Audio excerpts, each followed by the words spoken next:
I think the key thing for me is to listen, because people will tell you the challenges that they're facing. And sometimes you can help them directly, or you can guide them to where the solution exists. It is important that as international educators, that we do everything we can to bring some level of legitimacy to this space.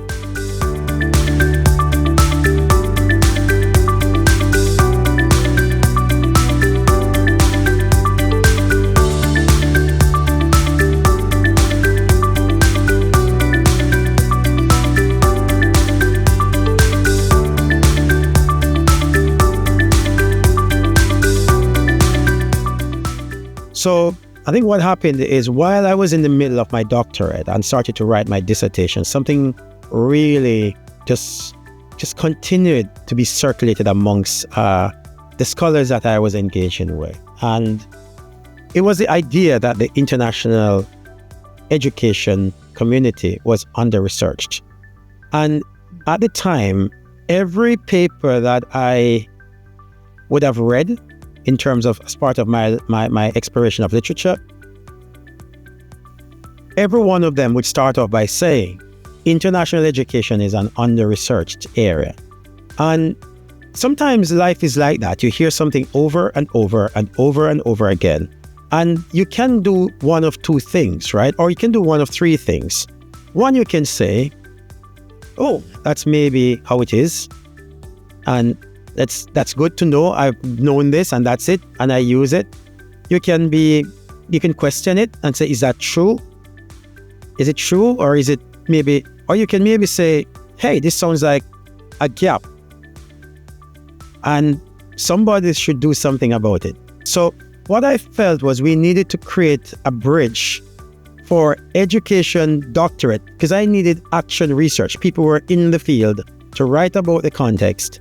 And I needed those people to find it much easier to publish their work, to enable that space to become much more of a free-flowing, a meadow of research where people just put their research out.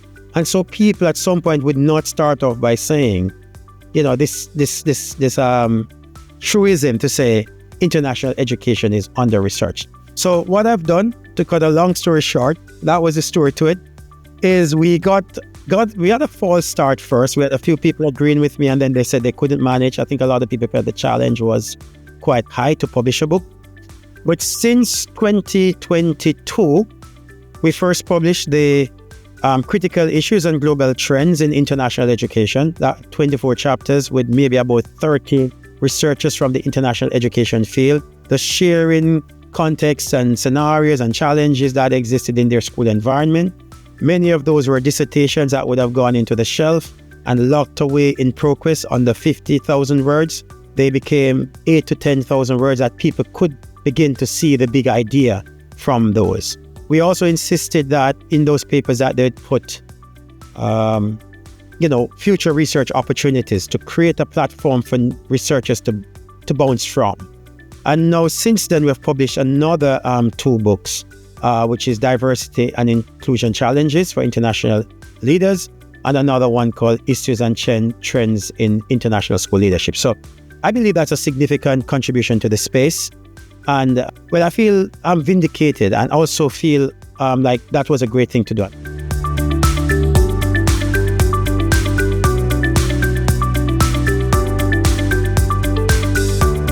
It's quite interesting because I remember a conversation I was having with a friend, and to be honest, we were working on a piece of research together. And as we were interviewing a number of school leaders, there was a term that came up, which I've always felt since then that I'd like to keep that at the forefront of what I do. And so the idea was that the leader of an organization, normally seen as the CEO, which the CEO means the Chief Executive Officer. But the person, and I don't remember who exactly said this, and maybe I don't have permission to say who said it, but she did point out that for her, the E represents empathy, and she was the Chief Empathy Officer. And that for me was a really powerful and resonating piece, because when you take on a leadership role and working in teams, I think one of the most important skill set that you need to have is that skill of being empathetic. because it's very easy to fall into the trap of even not understanding what people are going through. And ultimately, people look to you for leadership, and having that empathy is a really powerful piece.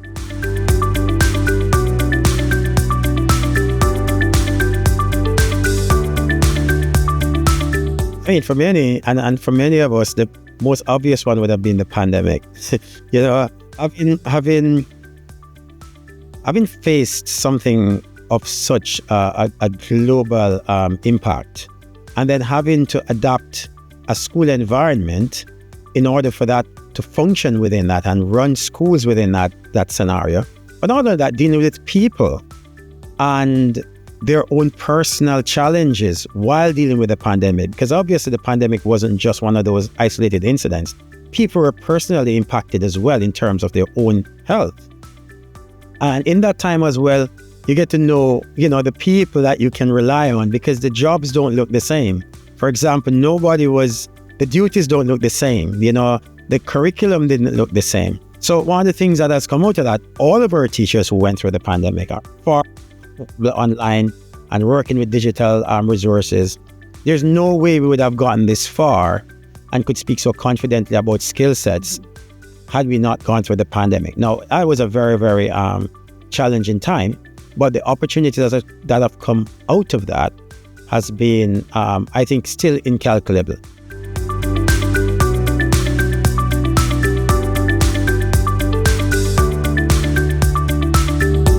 For me, I think the most important aspect of the program, the part that I took away the most, was the exposure to different case studies. So I tried one of the courses, and obviously that's where I met a lot of wonderful people. But I tried the courses, and I realized that the nature of the courses and the way they were constructed were far more resonant to me than a typical university course that was really theoretical and relied on me creating solutions for hypothetical problems, right? What I learned through that was the practical skills, the practical application of certain skills in certain environments. I felt that I left those courses feeling like I was ready for the next challenge. And I did really appreciate the end courses, which really were open-ended tasks that allowed me to really show what I was learning and applying it into solving a problem in my own context, which was really a powerful aspect of those courses as well.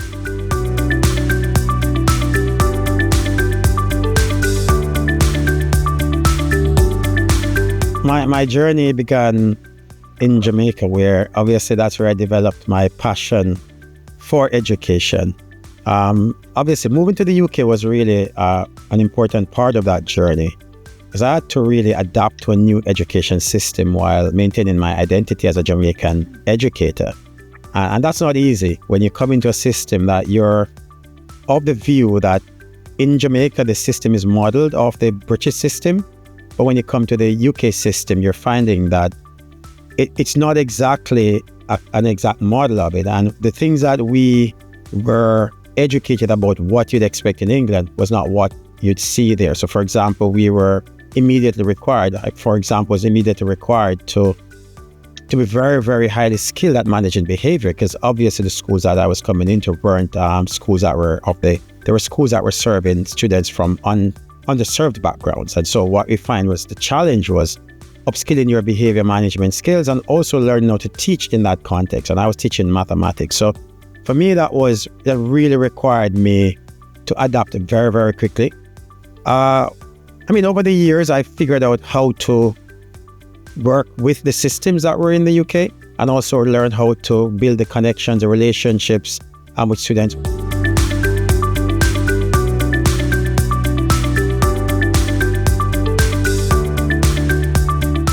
So, working in multiple countries has shown me the value of cultural intelligence in leadership.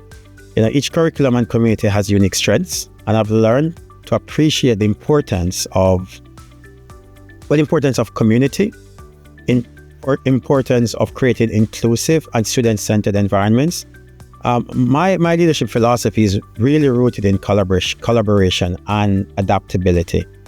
And I certainly believe that any school that I'm working in, normally I want to make sure that each school I work in, each community that I serve, benefits both the local context and reflects and celebrates the local context, as well as try to bring in some of the best practices from what I've experienced working internationals.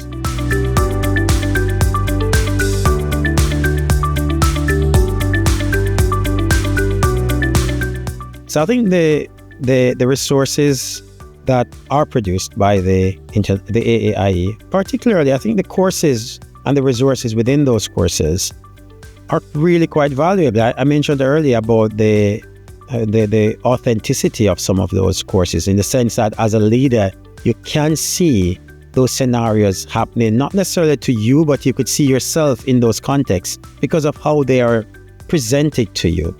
And I think that is really powerful because, as I said, if you live in one environment, you don't know what it's like in another one. And you can never be trained up in one environment to be successful in the other. What this does is when leaders move from one context to another, it can shorten the learning gap, and the benefit of a shortened learning gap is that students and schools and communities that rely on leaders don't have to wait that long for your leader to come up to speed because they have developed certain skill sets. Access to those resources does help.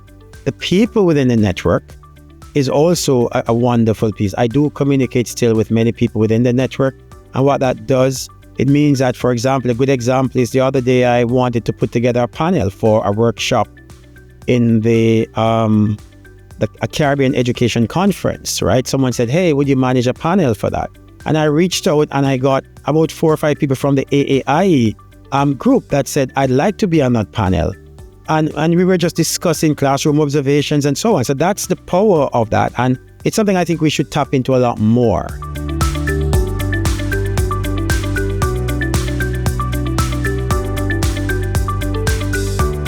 So my thing is, anyone who's working in the international space has a responsibility to ensure that we bring that kind of credibility to the space so that we can begin to shape how international education functions. There are so many things that are propping up that we need to be doing. I think the key thing for me is to listen, because people will tell you the challenges that they're facing. And sometimes you can help them directly or you can guide them to where the solution exists. And just be willing to act if you see something. I think that's the key thing. Just do something, because it's easy to say somebody should do something, but sometimes you are that somebody.